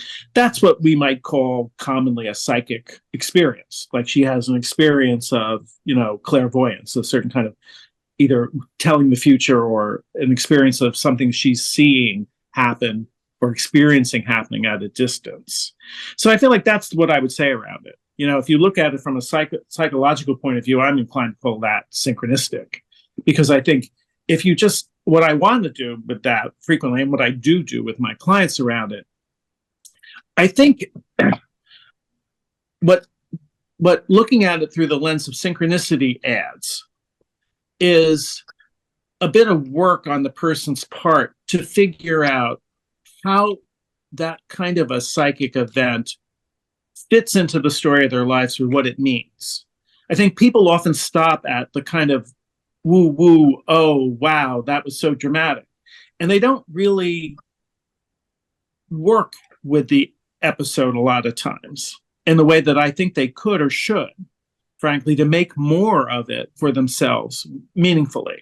You know, I mean, it may be lovely that you're channeling your grandmother, but let's discuss why you're channeling your grandmother, not just what she's saying to you, but what effect is that having on you? That's where I have to say, I sort of, you know, if you don't take a skeptical point of view around this, right? If you take this agnostic point of view and you look at it through the lens of what Jung intended with the concept of synchronicity, then I want to push people to make more of it than just simply stop at the phenomenon, right? Because it's symbolic in some way, and it's meant to have it could potentially have a meaning for you. So that's what I would do with it. You know, I think a lot of times people are like, oh my gosh, that's wonderful. But I'm like, well, yeah. And how does that fit into the story of your life? How does that impact your relationship with your sister? What is she disclosing to you? And why is she disclosing it? What is the unconscious trying to bring to your attention through the psychic, quote unquote, psychic phenomenon? If it's psyche, then it has some basis in your non-material experience of the world. So let's mine that for what it means. That's what I would do with it. That's what I do with it. You can imagine how many psychic people I get in my practice in Berkeley, California over the years. So it's actually a very, what I say, it's not an uncommon experience. It's not, and especially having written 2 books on synchronicity, I sort of definitely like people come in with a certain expectation that I'm going to be completely comfortable debriefing these things with them. So thanks so much. Thank you. Go ahead, Christina. Hi, thank you so much. It's been like so interesting and cool to hear what you have to say. And yeah, this whole like the question or the like conversation around like a causal and like a cause that's outside of us and how like tempting that view is, but what you're saying about the like that it's really the subjective like meaning that we make from these events. But I was just wondering, like in the example that you mentioned at the end about the mother whose son was driving back to school and died in a car accident, and the letter that was sent back. And you kind of said at one point, like you can explain these events. I just did explain it, like with the whole postage, and it got sent and all around, and I got sent back. And that just made me think like that totally explains like half of it, that being the like how the letter got back at that time. But then there was the other half, which was the way that this mother was like thinking, like, if only I could hear from my son at that moment. And yeah, I don't know, I guess it just like, it still feels very like complicated to me, the like,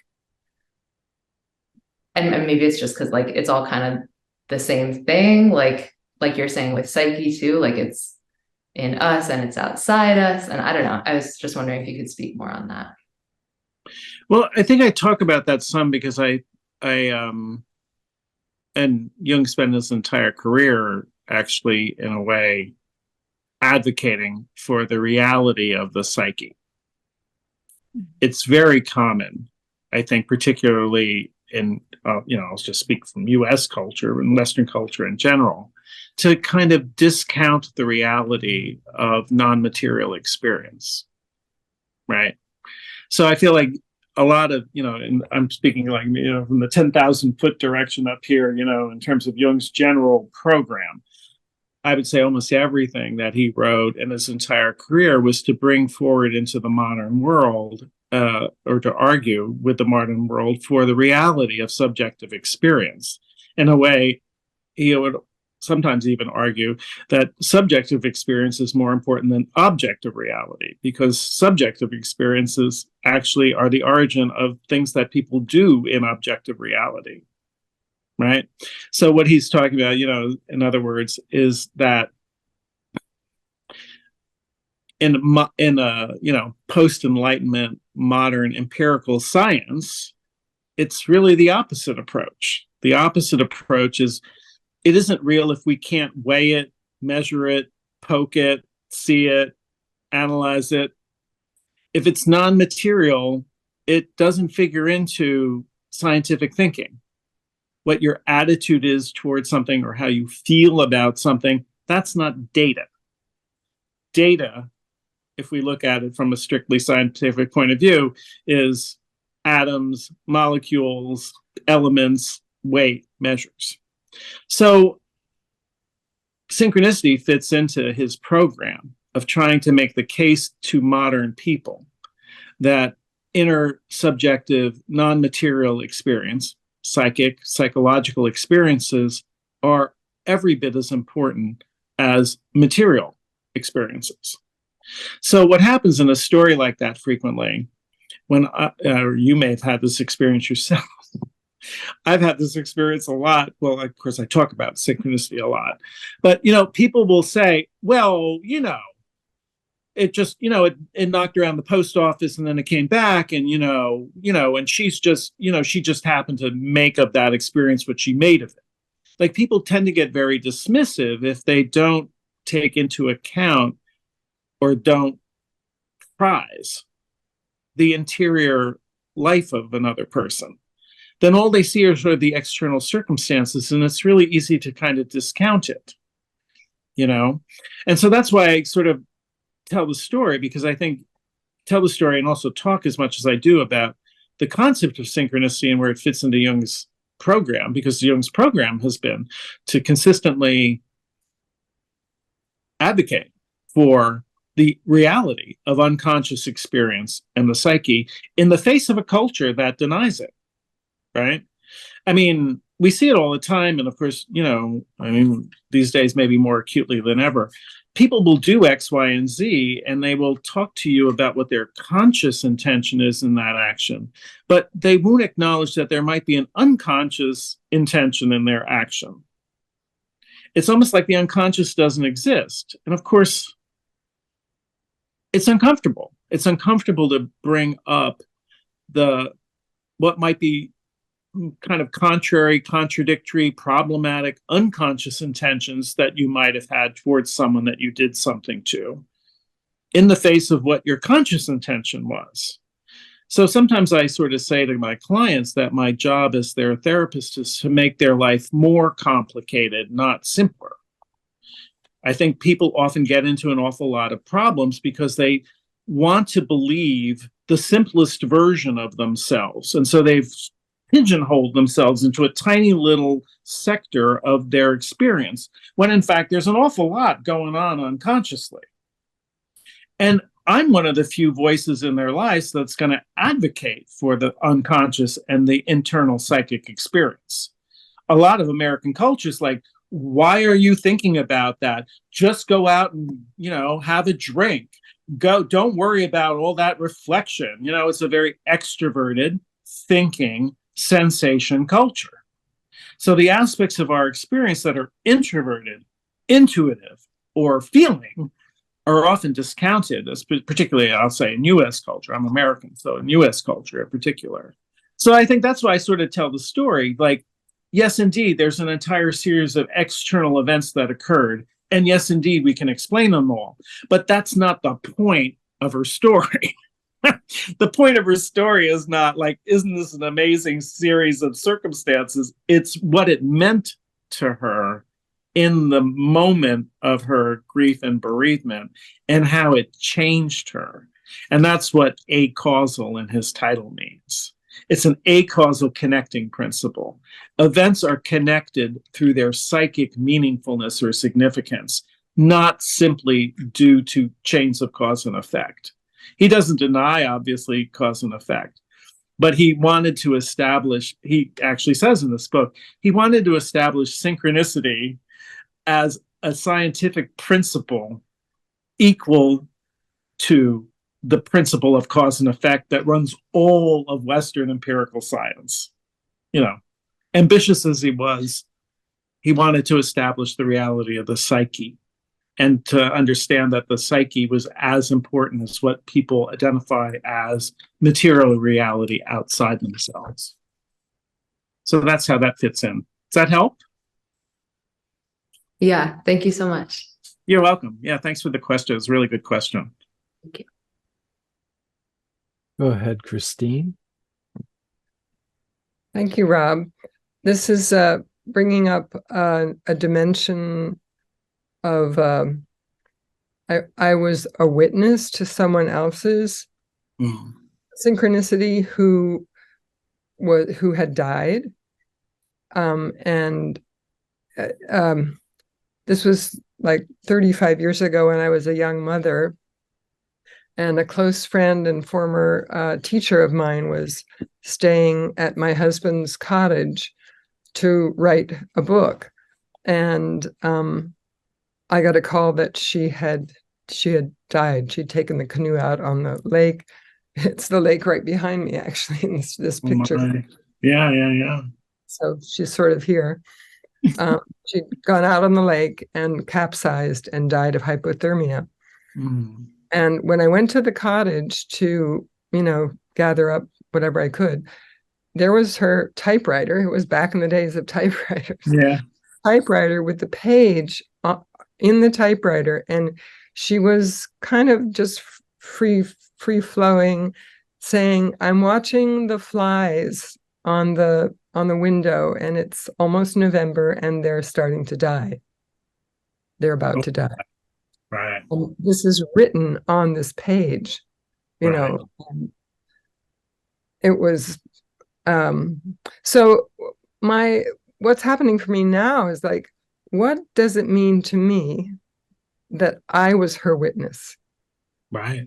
That I was the one who I identified her body. She was on my property. I had read her last words. And here, this picture in my living room. So it's just kind of bringing it back around in a way, like I've experienced secondhand her synchronicity, and what does it mean to me? So that's where this is leaving me. And I don't need, it's what it means to me. I get that, but it's been very rich to revisit this story of synchronicity in my life. So. I guess when I hear that story, I mean, my immediate response in a certain way is that she didn't die alone. Like, in other words, she did have the experience of dying alone. She went out there but she didn't die alone. She has a witness. She has somebody not only who witnessed it, but who is now for 35 years carried her death with you. She didn't die alone. And that's what I think of the story. And it's, I can feel the feeling of it as you tell the story, and as you said, she's there right behind you in a way, so I think like what does it mean for you?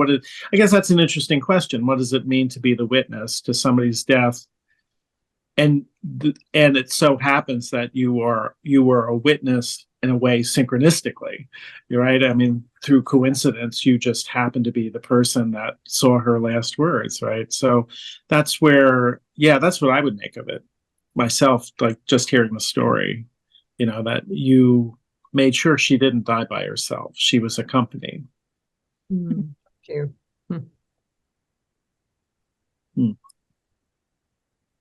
Go ahead, Joseph.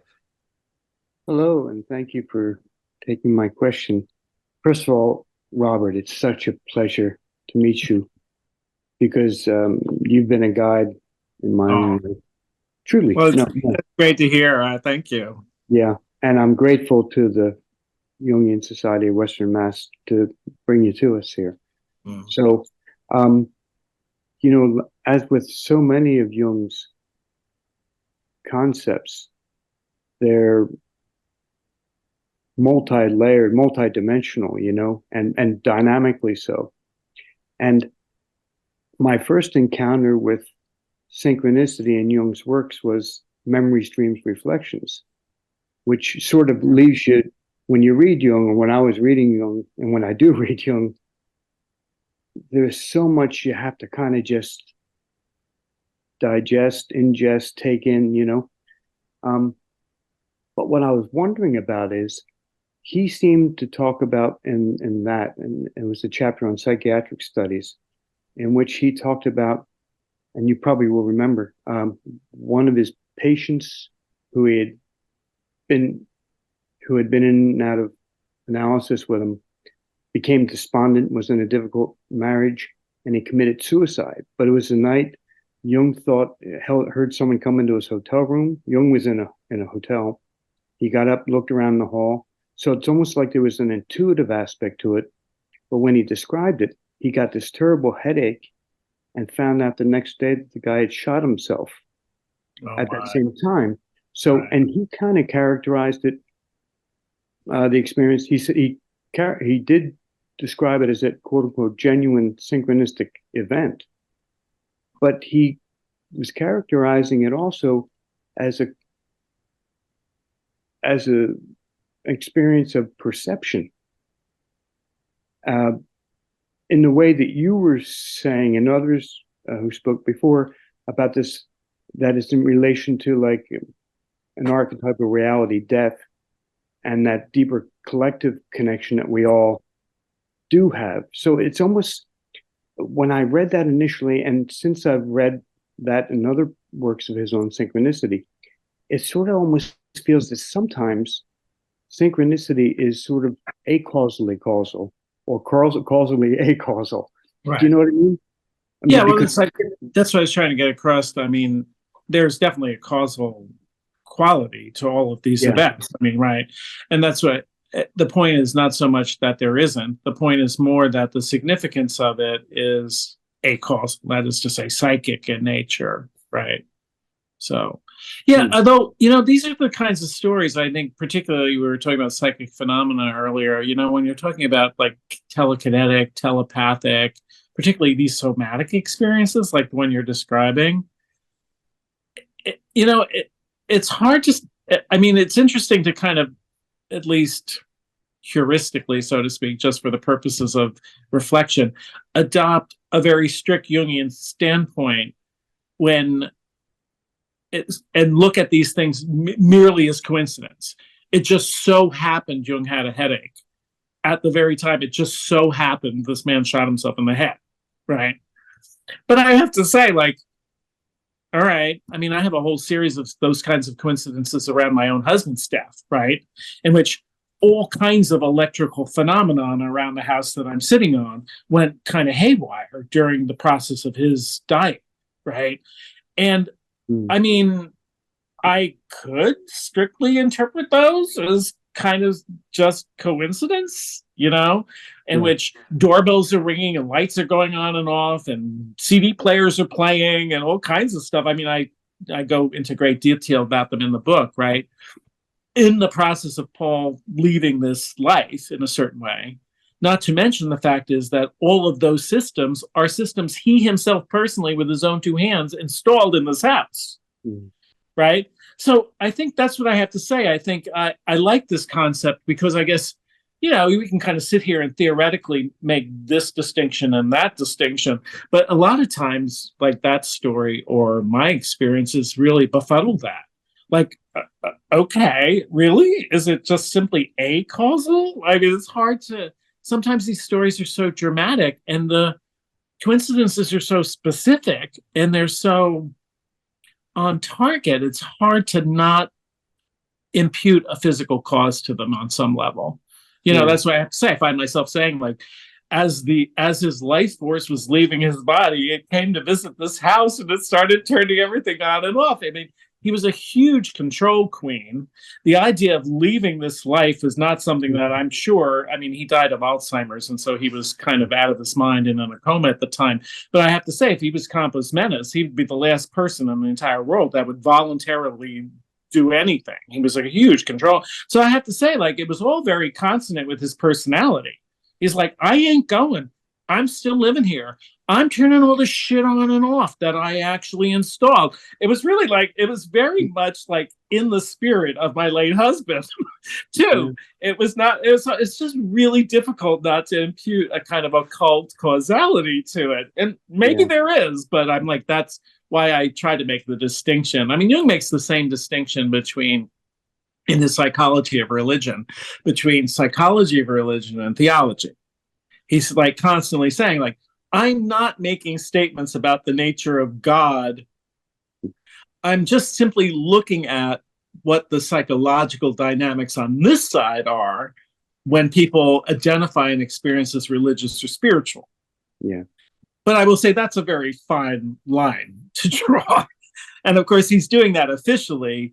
But when you ask him unofficially, you know, as happened in the BBC interview and other times, he did cop to the way in which he thought, in fact, there's a causal quality to these things, you know, that we can't really definitively prove, but it's just so specific sometimes it's hard to not imagine. Yeah, and it's almost as though it may be that certain synchronistic, what we might call synchronistic events, may not necessarily contain all the elements that a synchronicity may be attributable to. You know, that some may be more dominant than others depending on the situation. Right. Yeah. Thank you very much. Really, you're welcome. It's great to meet you. Thanks, Joseph. Go ahead, Elric.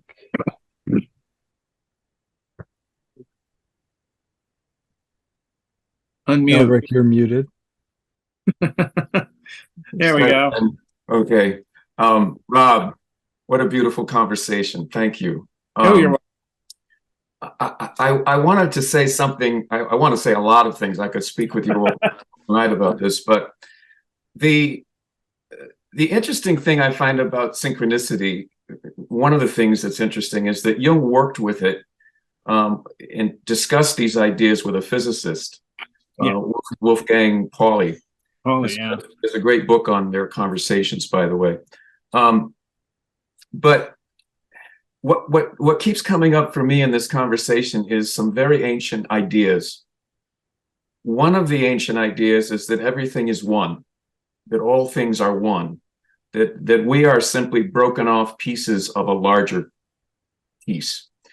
Some theoretical physicists are now talking about consciousness as one of the governing principal forces in the universe, along with gravity and other such things. Right. So there are also the concepts of as above, so below.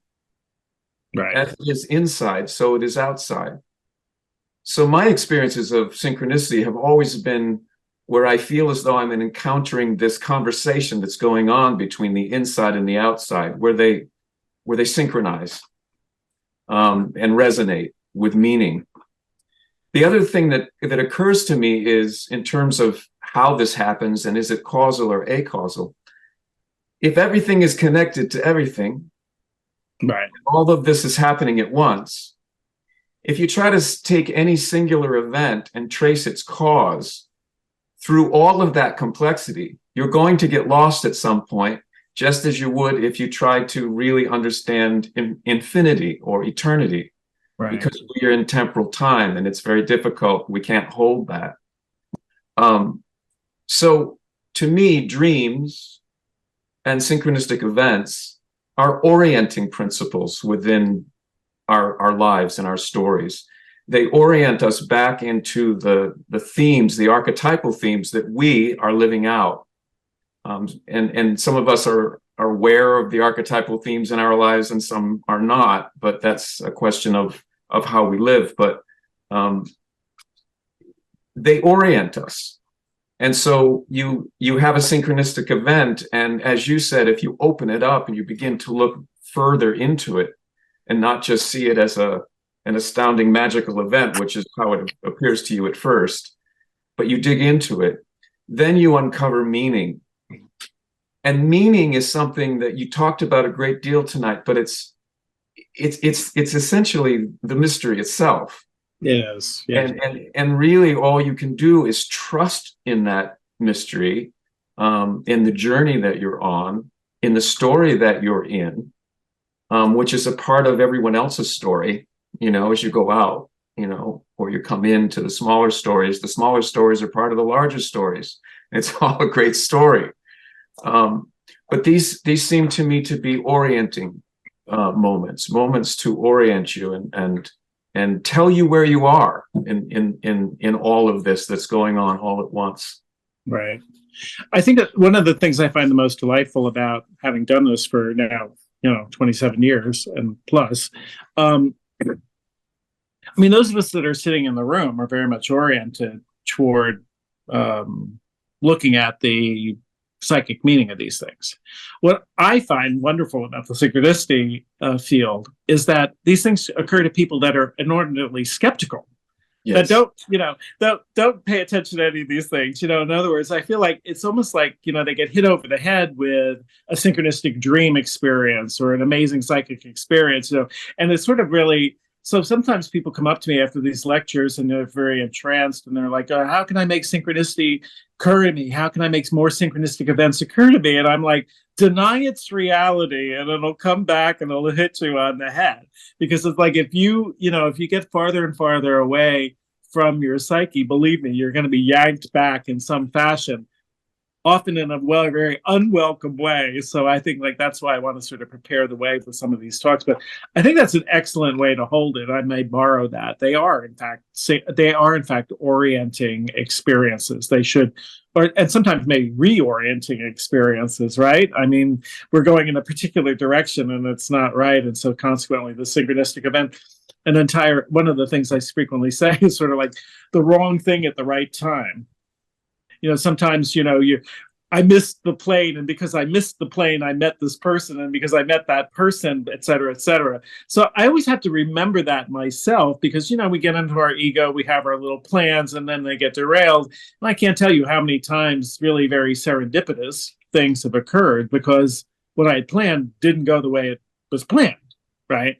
So I feel like they are not just orienting, but also reorienting sometimes, against our will, because our will's not going in the right direction, and we need to be reminded of the larger thing.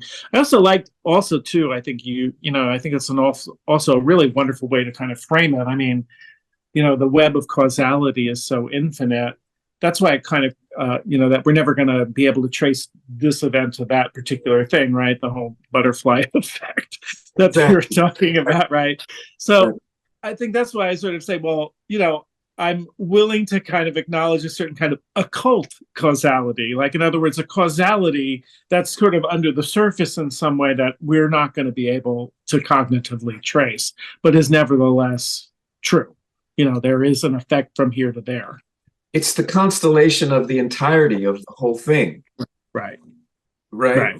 And that's what's going on. It's a living thing. Right. It's a living constant. And so we're in it and we're small parts of it, but the meaning that we're finding probably has greater meaning than even we are aware of going outward. Undoubtedly. Yeah, I think that's what's so, and again, what's so impressive, I think, about Jung is not just that he had these ideas, but the era in which he had these ideas. He's sort of so ahead of his time in so many different ways and so many different areas of the psychology. And this is one. I think, here we are now 100 years later, kind of catching up with some of the things he wrote about and actually had intuitions about, 100 years ago, right? So the idea that somehow consciousness is actually sort of the basic principle of the universe is just like, okay, well, Jung could have written that, and in fact did quite a long time ago. And as you're quite rightly saying, I mean, he's writing that on the basis of long-standing millennial wisdom drawn from human cultures from time immemorial. Again, part of his, it's not that he would claim any originality around any of that, but what he's looking at is kind of what you pointed out. Like, there's a millennial world wisdom here that if we draw upon it and take it seriously, can in fact enhance our lives and provide a way forward for all of the human race, though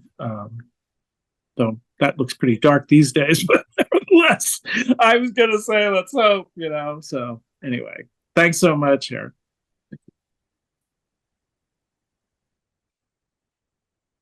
So, Rob, that brings us to the end of our program. Oh, yeah, so it does. Okay, cool. Thank you. Thank you on behalf of the Jung Association of Western Massachusetts. And I want to thank all of the participants here this evening, our wonderful audience, and people involved and interested in this work, and for your lively style of presenting and this wonderful subject matter, your clarity and humor. Yeah, appreciate so much your. Thanks so much, and be well.